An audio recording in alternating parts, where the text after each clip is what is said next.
আসসালামু আলাইকুম প্রিয় ভিউয়ার্স, আবারও একটি নতুন ভিডিও নিয়ে আপনাদের সামনে উপস্থিত হলাম।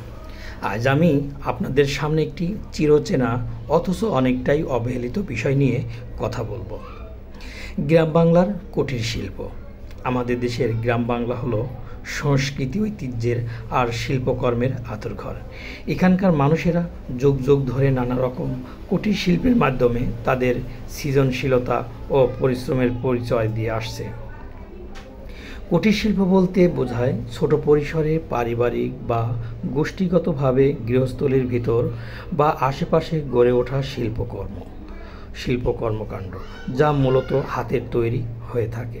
বাংলার কুটির শিল্পের মধ্যে বাঁশ, বেত এবং পাটজাত পণ্য, কাঁথা সেলাই, হস্তচালিত তাঁতের কাপড়, মাটির পাত্র, মৃৎশিল্প, মাদুর ও সুতার বুনানো নকশি কাঁথা। এছাড়াও আছে কাঠের খোদাই করা বিভিন্ন রকমের কাঠের তৈরির জিনিসপত্র। এসব বিশেষভাবে উল্লেখযোগ্য। এই শিল্পগুলো শুধু আমাদের ঐতিহ্যের অংশই নয়, অনেক পরিবারের জীবিকা নির্বাহের অন্যতম মাধ্যমও বটে।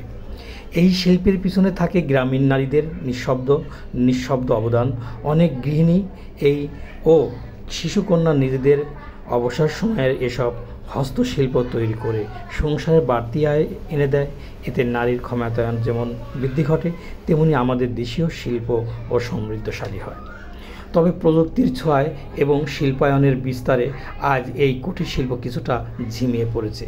সঠিক পৃষ্ঠপোষকতায় প্রশিক্ষণ এবং বাজারজাতকরণের সুযোগ পেলে এই শিল্প আবার আমাদের অর্থনীতিতে গুরুত্বপূর্ণ ভূমিকা রাখতে পারে।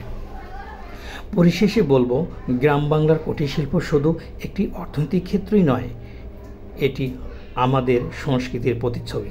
আসুন আমরা সবাই মিলে এই ঐতিহ্যবাহী শিল্পকে বাঁচিয়ে রাখি এবং আগামী প্রজন্মের জন্য ধরে রাখি।